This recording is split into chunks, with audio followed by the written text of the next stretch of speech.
Hey, what's up guys, Mishu from Mishu Productions, and today I bring another video.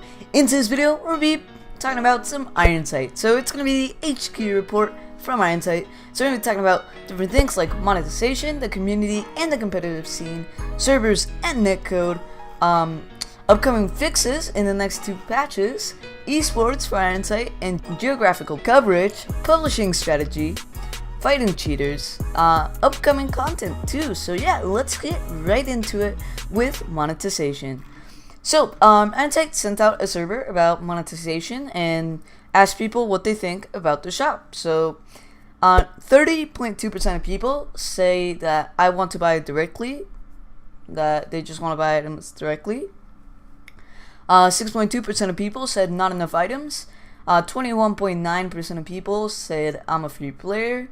15.6% of people said more supply boxes, 7.4% of people said perfect, and 9.9% said doesn't drop enough, 8.7% says too expensive, and just a tiny amount of people said too cheap. Which, I mean, no, don't say that. Just try to get the items cheaper. It's better.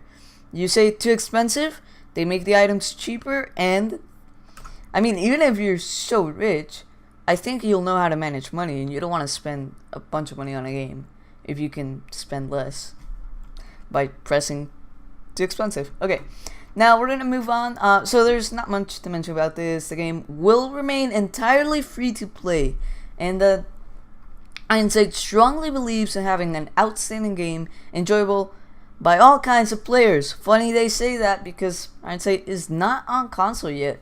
We're going to be talking about that at the end of the video, so make sure you stay tuned for that. Alright, community and competitive scene. So Ironsight says that they listen to our feedback closely and will keep doing so the whole journey. More than 50% of the current team members are allocated to working with the community, and they plan to grow the team even more. They already hired a new community manager for the Portuguese community and backup for the Spanish. They will introduce him in a few weeks. So that's exciting because I'm Spanish. They're currently interviewing potential candidates for the Turkish one and will open a new position soon. If you guys want to be part of the Ironsight team, keep an eye on their careers page, which I will link down below. That being said, let's take a deeper look. So, as you guys already know, they recently published a survey to collect quantitative feedback about the game and translate that into actions. Those were recently answered questions on the Reddit. Those 2 projects helped them refine their priorities in the game. So, dev team priorities, 26% is for servers and netcode, 13.6 is more maps, 7.8 more modes, 2.7 more skins, 8.5 more weapons. I think that should be a little higher, just saying. 24.8 game balance, totally agree, and 16.6 esport. Okay. Okay, so servers and netcode. Now on the technical side, they've been doing great improvements in terms of migration, monitoring, and reaction time in case of issue. Unfortunately, since the first HQ report, they've discovered that those issues were bigger than expected. They need to rework the interaction between specific game-related programs running on the hidden side of the game, so the servers, and then the developers are working seriously hard on making that matter ready at some point in August or September. So server stuff will be fixed around August and September. So we can look here at the network lag, the delay between 2 players. Now the movement is a little higher than I would like. Of course, for damage and gunfire, it's gonna beat Rainbow Six, but not in movement. Movement is kind of a big issue, in my opinion, but it's okay. The average delay is not that bad. But yeah, escape from Tarkov is pretty bad. But well, oh wow, Overwatch, that's pretty decent. Beats it in movement and close and everything. So yeah, that's pretty much the network lag. So the upcoming fixes for the next 2 patches are going to be matchmaking by ping. There's currently no region restriction between servers. So a user from Asia can play on a user from EU on NA. That's pretty much for everybody. So and it's making some pretty big ping issues. So they'll be adding a filter within the matchmaking system in order to take into consideration players' pings. So basically, users with good connection will be matched with similar players, and then people with bad connection will be put with people with bad connection. So that's good. And the netcode, they're close to being finished with the needed changes on the networking side of the game. They will deploy the highly anticipated TCP to UDP change after the above. I have no idea what that means, so if you do, tell me down in the comments. Character physics. So have you guys seen any characters flying? Yeah, totally. I've seen so many. So that's because character physics work that way. When your connection drops packets, basically just go. So they're gonna rework character physics from a network point of view in order to stop that.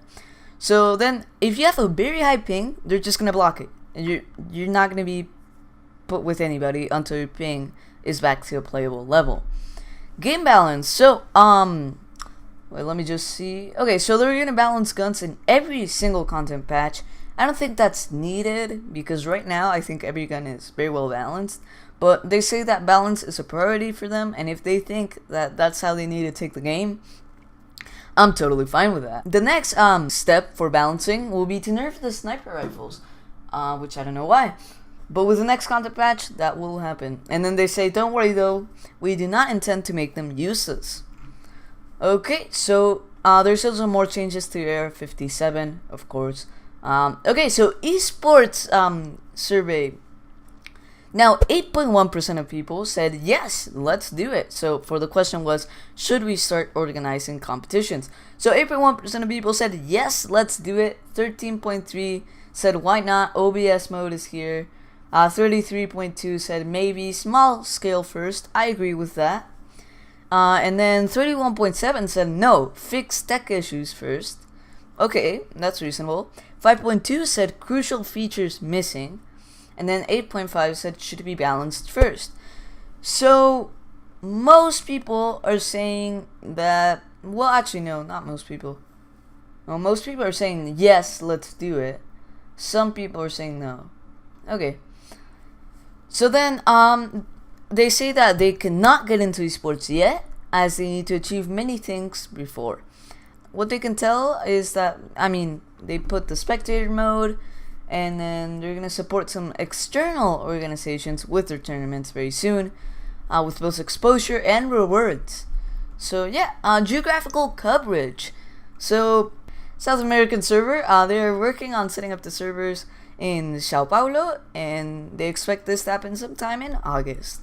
Now the publishing strategy, publishing team priorities. So 10.6% is to improve the shop. 12.8 is improve communication, 2.9 make guides, 2.9 improve wiki, 17.4 in-game events, 5.3 moderation, 3% forum events, 6.2 media content, 12.4 more territories, and then 26.5% fight cheaters. Please do that. So fighting cheaters, they would like to start by saying that the cheat situation is largely a matter of perception in the case of Ironsight. A very large part of the reports, they're false positives triggered by the current network situation as well as high ping players. I can tell you I've had some issues with the game kicking me for allegedly hacking or something, and that's just because I don't have the best Wi-Fi and sometimes I have high ping, so it just kicks you, or sometimes when I record too, but trust me, I'm not hacking. If I was, I would be a way better player, but I suck. So, well, actually, no, if you're hacking, you're a bad player, but I would have better stats, let's say that. Okay, so Camu is, used to be known as Easy Anti-Cheat, is their current anti-cheat provider. The major partners in terms of game security used by Fortnite, among others. They're currently constantly redefining their measures to provide a better experience for players and to deflect flaws as soon as possible. So they have a zero tolerance policy against hackers, which is basically what every game has or should have, I think. So in-game events, they're hiring more community managers that will help bring more in-game events. So improving communication. So the communication strategy will change in the following weeks. They'll focus more on the game and less on team updates. The HQ reports and weekly CM updates will soon be replaced by a single new format, giving you more interesting and frequent updates. They're also considering the following ideas: game feature reviews, new content guides, bi-weekly guides, giveaways, monthly game stats, and standalone news about specific topic, such as the arrival of a new team member, addressing a recurring piece of feedback, etc. I do like this. I think this is pretty good. What I don't agree with is the game feature reviews. You got a bunch of partners for that. New content guides, you got a bunch of partners for that.